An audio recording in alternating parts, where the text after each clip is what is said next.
Hi there, Ottawa. Day 5 of Fringe, and we are getting ready to kick off some more great shows, get some great reviews up, and of course, talking to some interesting people. All right, so we're with Katherine Glover, who is the writer and star. You didn't direct. I did not direct. No, you did not direct. Writer and star of Dead Wrong, playing here at the Ottawa Fringe. Where are you from? I'm from Minneapolis, Minnesota. So where did this play originate from?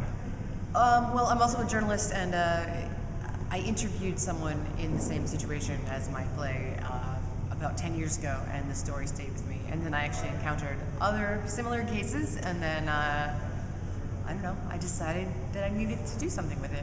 It's a new play. I opened it in March in Fresno, and then I had, you know, some time to tweak it, and then this is the first of the summer tour. What are you hearing about people thinking about your play? What are you I've been getting amazing reviews. Like, it makes me almost cry. I'm like, oh my god, that's so nice.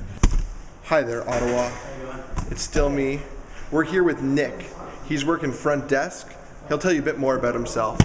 Nick, what are you doing at Fringe? At Fringe, for the first time in years, I'm just an audience member. Just an audience member? I know, I don't have 2 shows in Fringe, I don't even have 1 show in Fringe, I didn't even, help write a Fringe. You know where every show is? I have a book to look it up. Where's Tapeheads? Tapeheads, oh.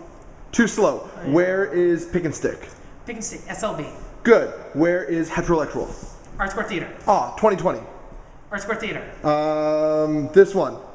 That is an art show happening across the hallway. 100 First Kisses, I'm really liking this show because it's one of those cute, cheesy, gooey shows that just make you feel good. And it's done by either a student or recently graduated artist, which I always love supporting. And they do a fantastic job of what could be a very demanding script.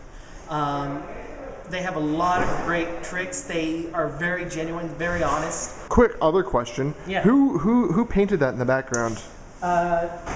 Sue Rogers. And what is he trying to say to us? He's trying to say, if you mess with the person working at the front desk, this is what he's thinking.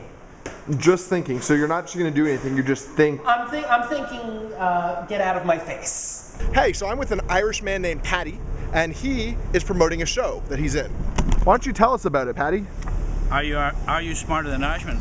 It's a show about being Irish, basically, and whether people are smarter than we are. And it's, it came about because Irish have a reputation, not in Canada, thank God, but all the way around the world, of being a bit stupid. What made you sit down and write this show?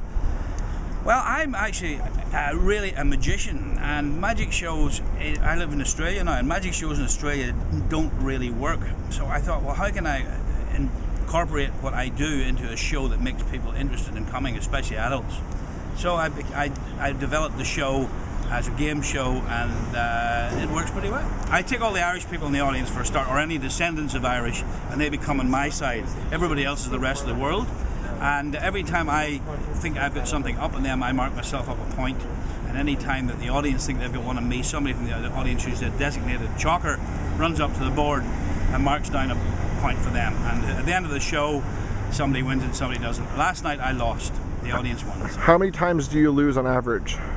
Last night's the first. I made a mistake at the very last moment. If you come to the show and it's not full, there are a few seats, I give a glass of whiskey to people who come up the front, Irish whiskey. Nice! Yeah, I've done it in Edinburgh, in Melbourne Comedy Festival, and Adelaide Fringe so far. So this is your first time bringing it to Canada? First time I've ever set foot in Canada. How are the reactions so far here? Reactions are good.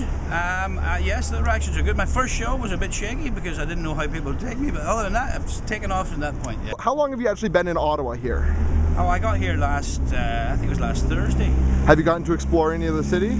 I walked a lot because I normally go everywhere by car. That's why I'm so fat. But I've walked a lot. You know what? Like, we're peas in a pod here. Yeah, and today I walked for maybe an hour. I walked an hour yesterday, and it's some beautiful buildings in the city. I love standing on the Mackenzie King Bridge and looking up the canal there. I think that looks great. Yeah. Breaking rank because it was it really got inside my head. Hi, I'm Caitlinn Corbett. I play Cleopatra Maximovna. I'm Hannah Gibson Fraser, and I'm playing Margarita Ivanovna. So, we are in the suicide. which is a comedy, quite surprisingly. So that in of itself should be enough to intrigue people. And it's a really great show that was actually banned by the Soviet Union. So it's a great opportunity to see something really fantastic and funny. Stalin didn't want you to see it, so that's good enough reason, isn't it? You're both acting students in the Ottawa Theatre School. What started that journey for you? Ever since I was really, really little, I would like dress up in clothes from the basement and like go around like acting in front of like my family and friends, and they have lots of stories. Like everyone knew that I was going to be an actor long before I did, actually. And then I went to school for political science for a couple of years, decided that was a bad idea, and ran off to become an actor, and no one was surprised at all. Similar story, only for me it started with dance because my mom knew that I needed something to bring attention to myself, and then it moved into me going to Ottawa School of Speech and Drama, and then the Ottawa Theatre School later on. Kind of just, I stumbled upon it. I actually worked with Hilary Nicol, the stage manager of The Suicide. I worked with her on a show called The Blood Brothers, and from there I auditioned for the program, and so it's been a really great journey for these last couple of years. Yeah. Also, I'm a youngest child, so I'm desperate for attention. The Wicked Witch of the West. Yes. The ultimate best role. I have to say that I still remember it to this day, and would fight to play that role again anytime. Absolutely. My first big role, this was in high school, was I played Banquo in Mackers. We did not have enough guys in the theater program, so I got to play a guy, which was really fun because instead of being all like, I'm in love, I got to be stabbed to death on stage, which was awesome. So I have a twisted sense of We both got to die. Yeah, death! Yay! Dying on Suicide! stage! Death! That's what we're all about, actually, now that I think about it. A little bit of death here and there never hurt anybody. Okay. Morbid discussion. How would you kill yourself if you were to commit suicide? Oh, good. That's really cool. Wow, that is so morbid. I told you it was too morbid. No, I don't know.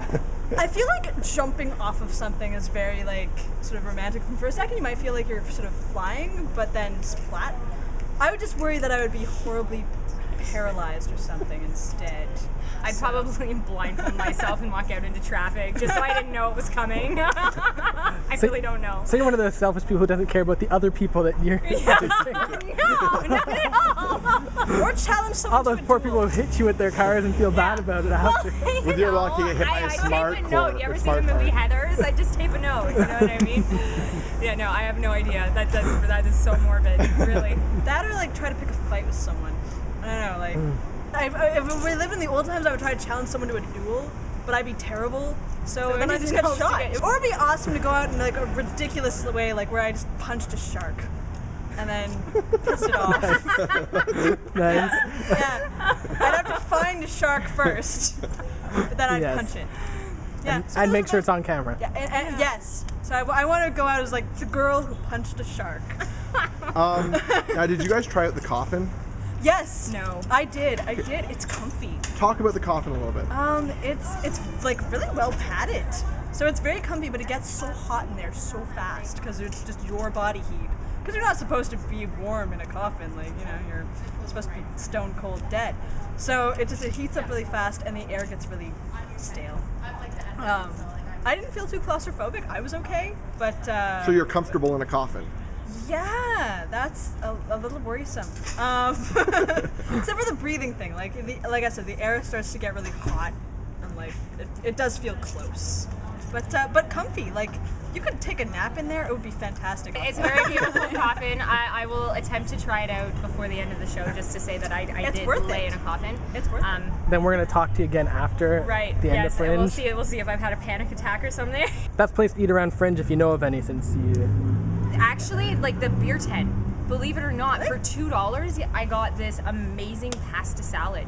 And it was actually really great. Like this Greek pasta salad, it was huge, and it was $2, and it's better than kind of what you pay for if you went to a really fancy restaurant. So I'm all about the beer tent food, and they have chips, so that's Nice. and wine and beer. Polka dots or stripes? Polka dots. Stripes. Oh.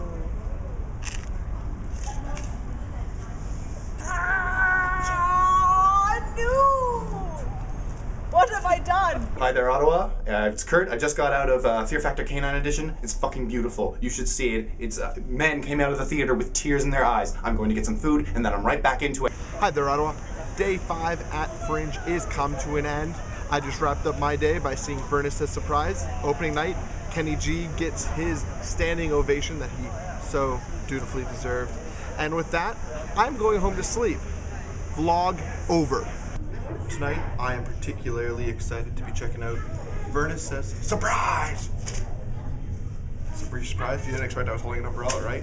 Well, it's kind of muggy, it might rain outside, so I'm always prepared. Bringing out thunderstorms tomorrow, so there's a nice little metal tip for electrocution, you know, Ben Franklin stuff. And I'm just kind of excited. I might head up to the beer tent for a beer or two tonight. Join me, drink with me, sing with me, because I sing all the time.